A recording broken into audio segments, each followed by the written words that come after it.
Radio Mundial Adventista.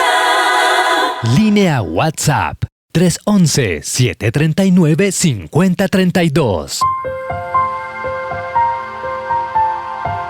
Las Sagradas Escrituras son la fuente principal de la sabiduría, porque son inspiradas por Dios, y su estudio riguroso nos da la certeza que sustenta nuestra fe.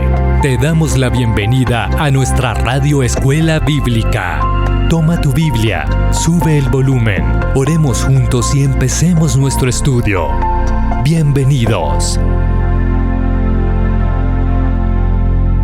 Carlos Alberto Polo, al aire.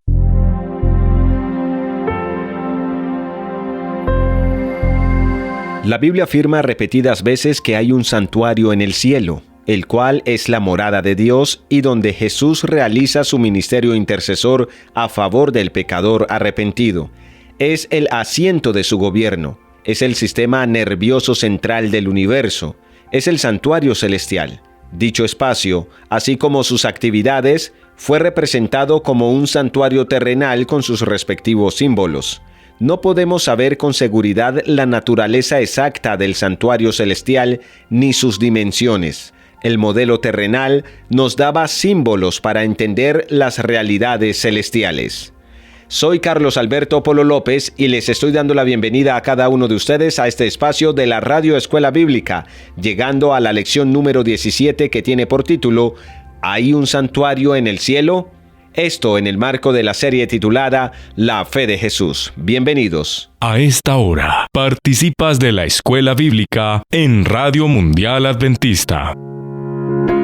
¿Quieres inscribirte en la Escuela Bíblica de Radio Mundial Adventista? ¡Anímate! Y participa de cursos bíblicos temáticos con los que ampliarás tu conocimiento de las Escrituras. Escribe tu nombre completo, lugar de residencia y envíalos con la palabra Escuela Bíblica al 311-739-5032.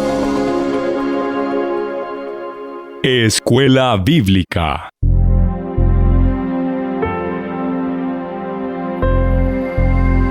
Para contestar esa pregunta acerca de si hay un santuario en el cielo o no, me acompaña Oscar Rojas, a quien le doy la bienvenida también a este espacio. Carlos, querido oyente, espero que se encuentren bien y pido a Dios siempre para que esté con cada uno de ustedes. Para mí es de alegría siempre poder estar aquí, en este pequeño momento en el cual podemos aprender mucho más de Dios y de su plan de salvación, de su plan hermoso para con cada uno de nosotros. Amén. Y antes de dar inicio, pues les invito para que oremos juntos. Padre, gracias por esta oportunidad de volvernos a encontrar para estudiar tu santa palabra. Estamos listos a conocerte más, a conocer más acerca de ti. Hoy vamos a descubrir acerca de ese santuario que hay en el cielo, respondiendo a esta pregunta. Y te pido el favor que el Espíritu Santo nos ilumine y nos guíe, nos dirija y nos capacite para entenderte. En el nombre de Jesús. Amén. Oscar, bueno, quiero empezar preguntando, ¿cuál es la morada de Dios? ¿Tiene Él una morada? Claro que sí, Carlos. Y antes de eso quiero hacerle la invitación a cada oyente a que tome lápiz, tome papel, busque su Biblia. Vamos a utilizarla, vamos a usarla. Y de inmediato vamos a ir a primer libro de Reyes, capítulo 8, versículo 49. Tú oirás en los cielos, en el lugar de tu morada, su oración y su súplica, y les harás justicia. La morada de Dios está en los cielos, como lo podemos ver también en el segundo libro de Crónicas 6:21. Y el apóstol Juan en Apocalipsis 15:5 habla específicamente de un tabernáculo. Dice: después de estas cosas miré y fue abierto en el cielo el santuario del tabernáculo del testimonio. Y en Hebreos 8:2 y Hebreos 9:24 las escrituras describen la realidad del santuario celestial.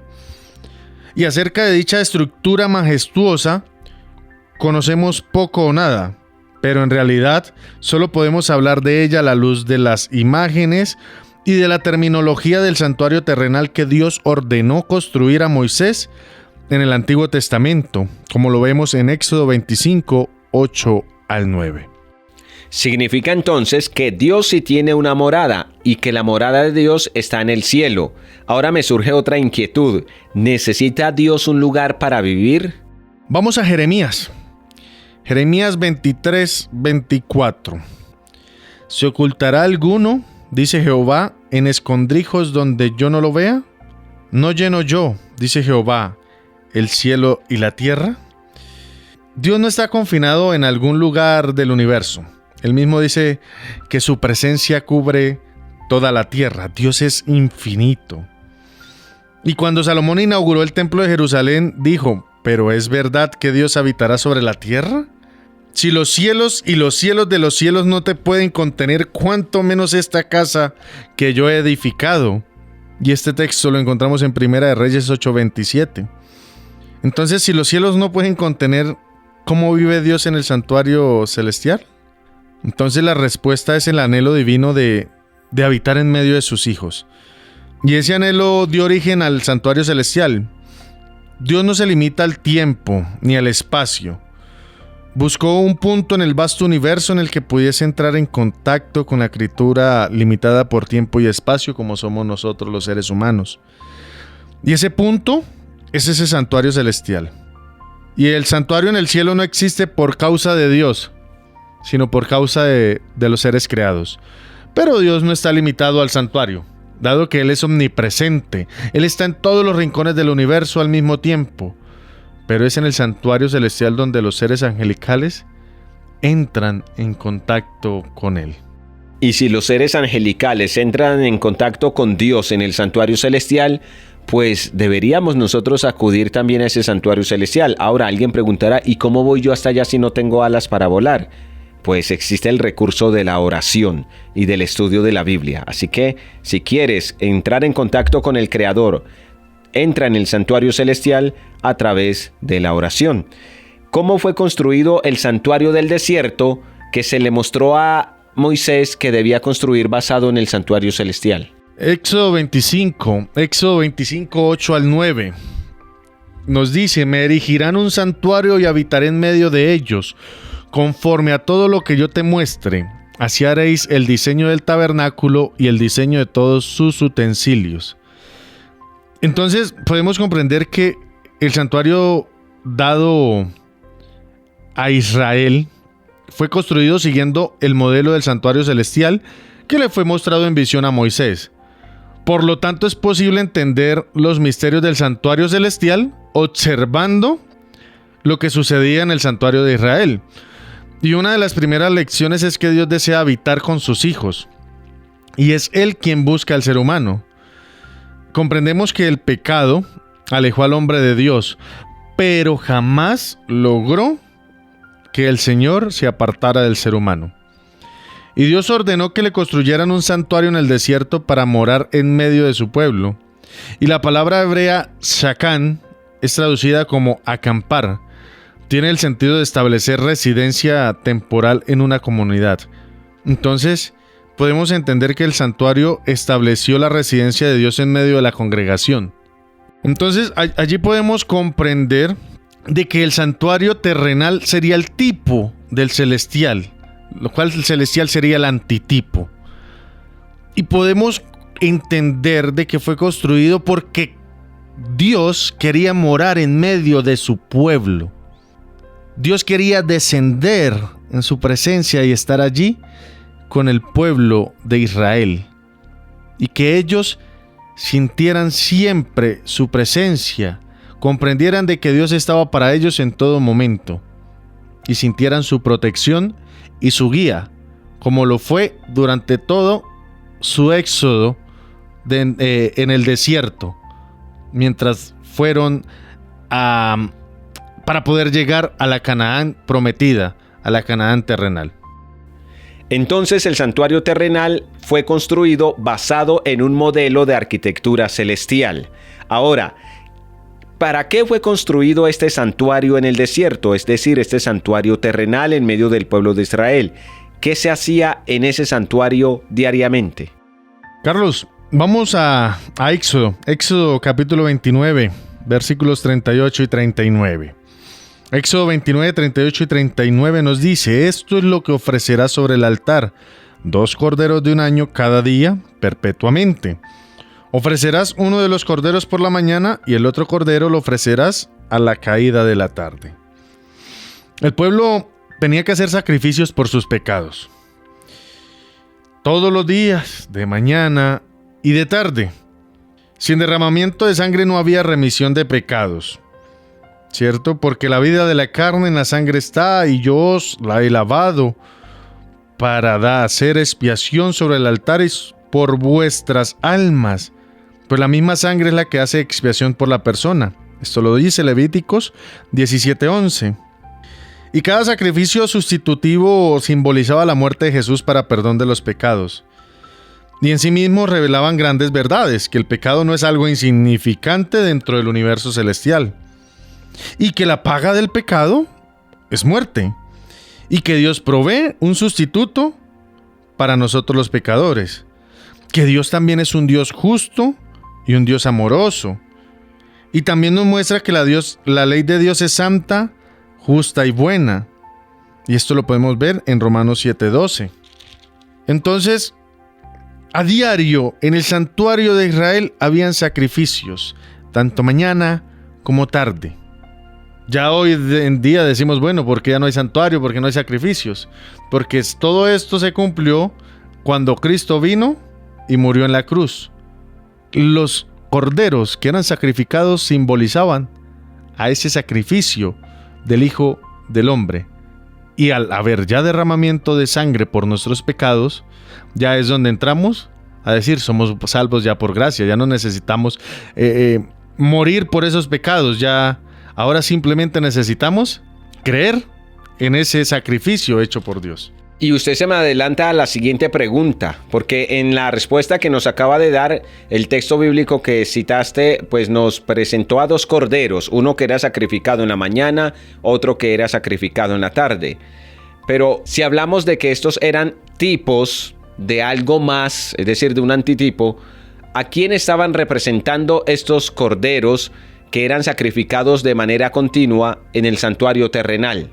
Me le iba adelantando, sí señor, un poco a la pregunta, pero esta nueva pregunta, la respuesta la encontramos en Juan 1:29, y allí es la Biblia la que nos responde, porque decían, no, es que es Óscar el que está dando la respuesta, no, es la Biblia la que da la respuesta. Dice, al siguiente día vio Juan a Jesús que venía a él y dijo, este es el Cordero de Dios que quita el pecado del mundo. Jesús es el verdadero sacrificio de Dios. Él fue inmolado en el Calvario. Dios había ordenado a Israel, luego que se le dé a conocer el pecado cometido, presentará como ofrenda una cabra sin defecto por el pecado que cometió. Pondrá su mano sobre la cabeza de la ofrenda de expiación y la degollará en el lugar del holocausto.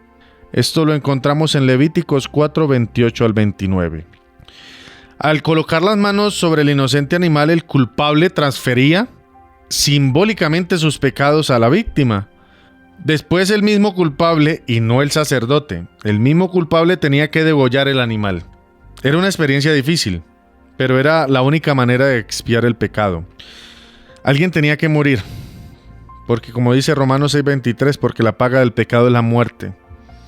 Como lo dije anteriormente, hoy no se requieren más sacrificios de inocentes animales, porque Jesús, el Cordero de Dios, fue sacrificado en la cruz y cargó nuestros pecados. Romanos 5:20 nos muestra cómo es terrible el pecado, pero nos muestra también que el amor de Dios es sublime, porque donde abundó el pecado, sobreabundó la gracia.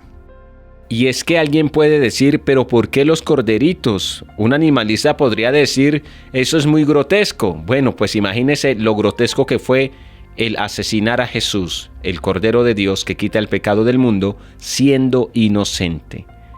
Cuando se sacrificaba el Cordero, ¿qué pasaba con los pecados del santuario? Levíticos 4:30 dice, luego el sacerdote tomará con su dedo de la sangre, la pondrá sobre los cuernos del altar del holocausto y derramará el resto de la sangre al pie del altar. El sacerdote colocaba sangre en sus dedos y la llevaba a la parte más alta del altar como entregándosela a Dios. Después de esto quemaba la grasa del animal, y esa grasa contenía simbólicamente los pecados del culpable, porque antes de que el animalito fuera degollado, el pecador había transferido todos sus pecados a la víctima.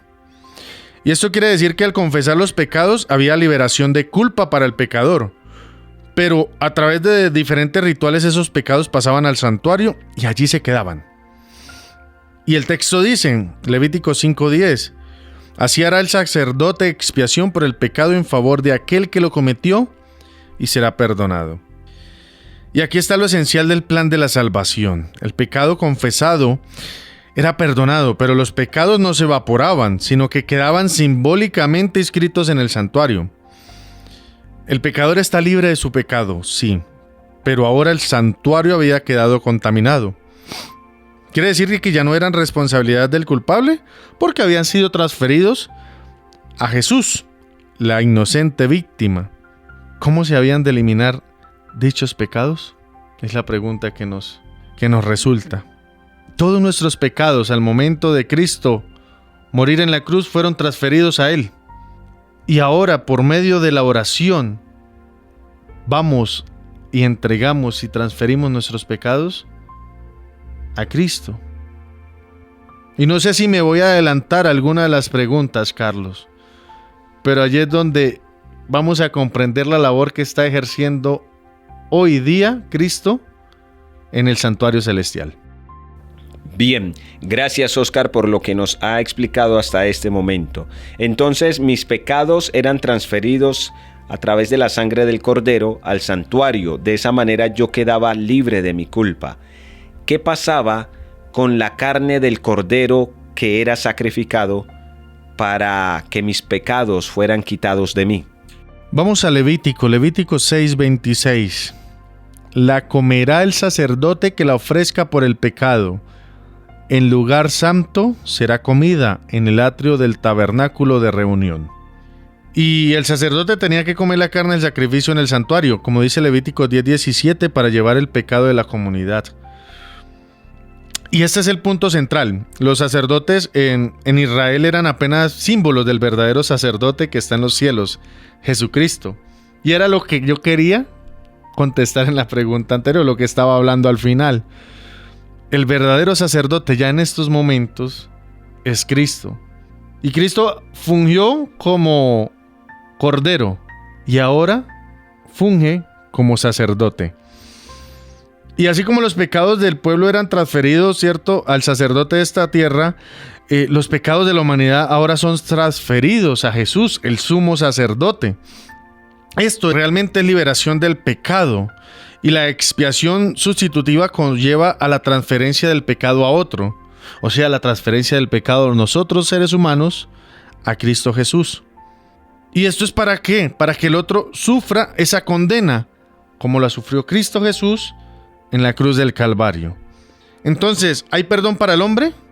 Sí hay perdón para el hombre, pero esto es a través de la expiación, porque sus pecados, nuestros pecados, fueron transferidos a Jesús, porque la paga del pecado es muerte, pero el hombre ya no muere, muere Jesús. Excelente. Todo esto del santuario terrenal entonces ha sido una ilustración muy viva, muy real de lo que sucede en el proceso de la expiación de los pecados de la humanidad a través de Jesucristo, quien es el Cordero de Dios que quita el pecado. Ahora viene una pregunta adicional que me inquieta y es ¿qué sucedía una vez al año en el santuario de Israel? Esto basado en que, ya sabemos, todos los días se sacrificaba un cordero en la mañana, uno en la tarde, para la transferencia de mis pecados hacia el santuario. De esa manera yo era perdonado. Entiendo entonces que el santuario terrenal quedaba muy contaminado con los pecados de todos. Pero también la Biblia registra un acontecimiento que ocurría una sola vez al año. Hablemos un poco acerca de este acontecimiento. Claro que sí, Carlos. Y mire, vamos a ir de una vez a Levíticos 16:30. Y nos dice, porque en este día se hará expiación por vosotros y seréis limpios de todos vuestros pecados delante de Jehová. Podemos comprender que como los pecados contaminaban simbólicamente, ¿cierto?, el santuario era necesario purificar este recinto sagrado. Y de allí es donde nace el Yom Kippur. O día de expiación. Es decir, es correcto, el Yom Kippur, ¿qué? El día de expiación. Entonces, el sumo sacerdote entraba al santuario con un becerro como expiación y un carnero de holocausto. Vestía la túnica de lino con el cinturón y la mitra, y la congregación presentaba 2 machos cabríos para su expiación. Y a través de una suerte se escogía uno para Dios y otro para Azazel. Y Azazel comprendemos que se refería a Satanás. Entonces sacrificaba al becerro como reconciliación. Y después el sumo sacerdote tomaba su incenciario y lo llenaba de brasas del altar del holocausto e incienso. Y además también tomaba un poco de sangre del becerro sacrificado para expiación. Posteriormente, rociaba el lado oriental del propiciatorio y 7 veces esparcía sangre delante del mismo. Luego sacrificaba al macho cabrío por Dios y hacía lo mismo que con el becerro. De ahí salía a purificar el altar del holocausto. Untaba sangre en los 4 cuernos del altar y la asperjaba 7 veces sobre este. Y al final iba y ponía sus manos sobre el macho cabrío por Azazel y confesaba los pecados del pueblo. Entonces este era llevado al desierto. Bien, entonces comprendo que este día de la expiación, que se hacía una única vez en el año, posibilitaba la purificación del santuario que había sido contaminado durante todo un año de sacrificios por el perdón de los pecados. De esta manera entiendo entonces el santuario quedaba purificado, el pueblo de Israel quedaba purificado y los pecados eran expulsados del pueblo a través de Azazel, que es ese macho cabrío del que nos has hablado. Pregunto ahora, si todo lo que ocurría en el santuario terrenal era un tipo o figura del santuario celestial, ¿significa que ese santuario celestial también necesita ser purificado? Hebreos 9:23 nos dice: fue pues necesario que las figuras de las cosas celestiales fueran purificadas así, pero las cosas celestiales mismas con mejores sacrificios que estos. Entonces, así como en Israel el sumo sacerdote entraba al lugar santísimo con la sangre de un animal, es necesario que Cristo entre al lugar santísimo en el cielo, pero con su propia sangre. El sacerdote entraba todos los años porque era un símbolo, pero Cristo entró una sola vez porque era la realidad del símbolo. Y esto lo vemos en Hebreos 9:24-26. Y una vez que Cristo comenzó su obra en el lugar santísimo, se inició también la primera etapa del juicio de Dios. Y Hebreos 9:27 nos dice: y de la manera que está establecido para los hombres que mueran una sola vez, y después de esto el juicio. Cristo comenzó su obra simbolizada por el día de la expiación, en la consumación de los tiempos. Y podemos comprender de que en estos momentos, en este instante, Cristo está haciendo expiación por nuestros pecados. Cristo está en el lugar santísimo. Por eso comprendemos de que la segunda venida del Señor está a las puertas. Porque ya estamos en ese momento de expiación. Ya estamos en ese momento en el cual se está mostrando su sangre por expiación de nuestros pecados. Y es allí, querido amigo, donde te hago la invitación. Cristo está a las puertas. Cristo está por venir.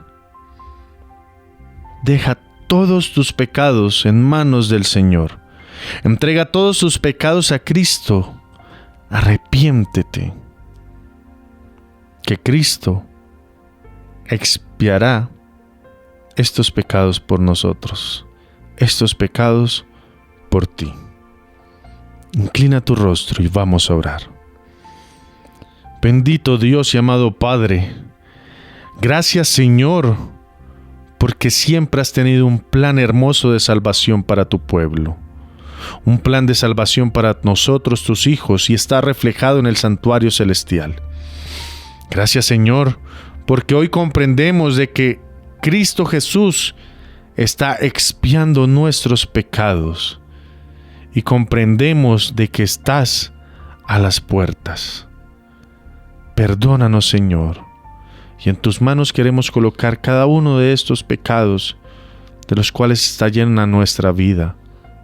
para que los espíes, para que nos perdones, para que seamos limpios por la sangre del Cordero. En tus manos encomiendo, Señor, a cada oyente, que toques su corazón, toques sus vidas y pueda reconocer que solo tú, oh Dios, eres quien perdona nuestros pecados y quien nos limpia de todo mal, de toda mancha, de toda impureza. Gracias, Dios, en Jesús. Amén. ¿Quieres inscribirte en la Escuela Bíblica de Radio Mundial Adventista? ¡Anímate! Y participa de cursos bíblicos temáticos con los que ampliarás tu conocimiento de las Escrituras. Escribe tu nombre completo, lugar de residencia y envíalos con la palabra Escuela Bíblica al 311-739-5032.